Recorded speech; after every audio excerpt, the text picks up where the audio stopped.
Students, we've defined regression testing. We've seen causes of regression considering the new additions, functionality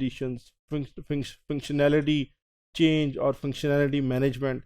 And we've seen those regression elements which are causing changes or which are due to the changes in the analysis document, in the design document, in the code.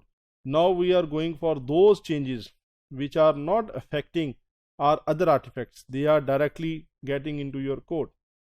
अब इन चीज़ों को देखने के लिए हम ये देखने लगें कि ये मेंटेनेंस के एलिमेंट्स, वो एलिमेंट्स जो कि चेंज तो इंड्यूस करेंगे और हमें इनको ढूंढना भी पड़ेगा।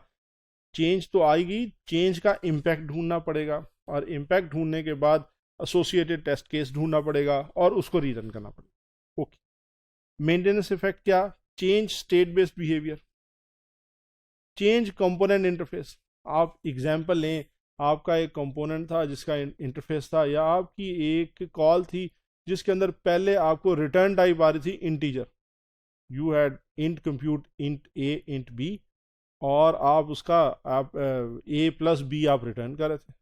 अब इंटीजर वैल्यूज जा रही थी और रिटर्न भी इंट आ रही थी, लेकिन आपने इसको ए बाई बी कर दिया या ए प्लस बी रखा, लेकिन आपको फॉर सम रीज़न जो कॉलिंग प्रोग्राम है उसमें आपको डबल चाहिए। तो इंस्टेड ऑफ दैट कि आप उधर टाइप कास्टिंग करते, आपने क्या किया, जाके कंपोनेंट में चेंज कर दी और अब ये इंटरफेस चेंज हो गया।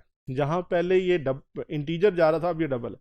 इमेजिन करें कोई इसको यूज़ कर रहा हो, अगर वो यूज़ कर रहा है तो अब आपने इधर से इंटीजर भेज दिया, they are expecting a double. Depending upon the language that you are using, आपको रिग्रेशन आएगी या क्वालिटी रिग्रेस होगी। चेंज डेटाबेस डिज़ाइन, आप ये एग्जांपल कई दफ़ा दे चुका हूँ मैं। फॉर एग्जांपल, आपका एक टेबल था, आपने उसमें आपने लेट से फाइनेंस में था तो आप करते थे insert into table A B C columns, और लेट से 4 कॉलम से, और उसमें जनाब आपने एक्स वाई जेड और ए आपके पास था और आपने उसमें वैल्यूज़ डाल दी 1 2 3 4। अब आप गौर करें कि आपने क्या किया, एक कॉलम ऐड कर दिया। ये कॉलम ऐड करने से आपके जहाँ जहाँ आपने, आपके पास तो ये चलेगा, डेवलपर एक्स ने ऐड किया उधर तो ये यानी कि प्रॉपरली वर्क करेगा, लेकिन बाकी डेवलपर्स जो इस टेबल को एक्सेस कर रहे थे, लेट से कोई ज्वाइन कर रहा था, कोई इसमें से सिलेक्ट कर रहा था रोज, अब उनके कोड जो है उनमें रिग्रेशन आ सकती है depending upon the software that you are, the language that you are using. आपको वो जो आपको आएगी, जो प्रॉब्लम आएगी, वो कैसे मैनिफेस्ट करेगी, it could be an exception. अब इस सारी की सारी को ढूंढने के लिए आप क्या करेंगे, आप चेंज तो आप टेस्ट कर ही रहे हैं, उसका तो हम केस नहीं कह रहे। इम्पैक्ट ऑफ चेंज ढूंढेंगे, इम्पैक्ट ऑफ चेंज के अगेंस्ट आप टेस्ट केस ढूंढेंगे और फिर उसको रीरन करेंगे। ओके, चेंज जीयूआई डिज़ाइन में भी हो सकती है, चेंज फंक्शन डिज़ाइन में भी हो सकती है, लो लेवल डिज़ाइन चेंजेस भी हो सकती हैं, एल्गोरिदम में भी, और एल्गोरिदम की लॉजिक में चेंज आ सकती है।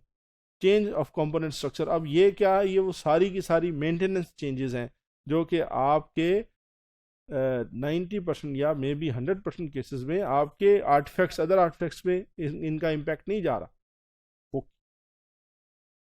कंपोनेंट चेंजेस हैं, इंटरनल डेटा टाइप नेम्स की चेंज है। अब ये नेम, मैंने तो नेम चेंज कर दिया, मेरा कोई स्कोप का प्रॉब्लम आ रहा था, मैंने नेम चेंज कर दिया, मैंने तो जल्दी जल्दी नेम चेंज कर दिया, इसका इम्पैक्ट और किधर जाएगा, कोई स्कोप मिसमैच कहीं और तो नहीं आ जाएगा।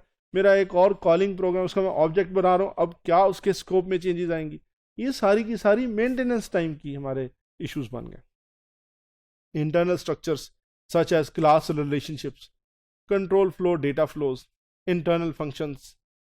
अच्छा जी, पहले इंटरनल स्ट्रक्चर से, फिर अब internal functions, component interface changes and call signatures, call signatures का message interactions and protocol messages and formats. आप देखिए काफ़ी सारी चीज़ें, ये सारी की सारी मेंटेनेंस। आपने जनाब क्लास ए और क्लास बी का था कि जनाब लेट से कंटेनमेंट थी, आपने इसको चेंज कर दिया।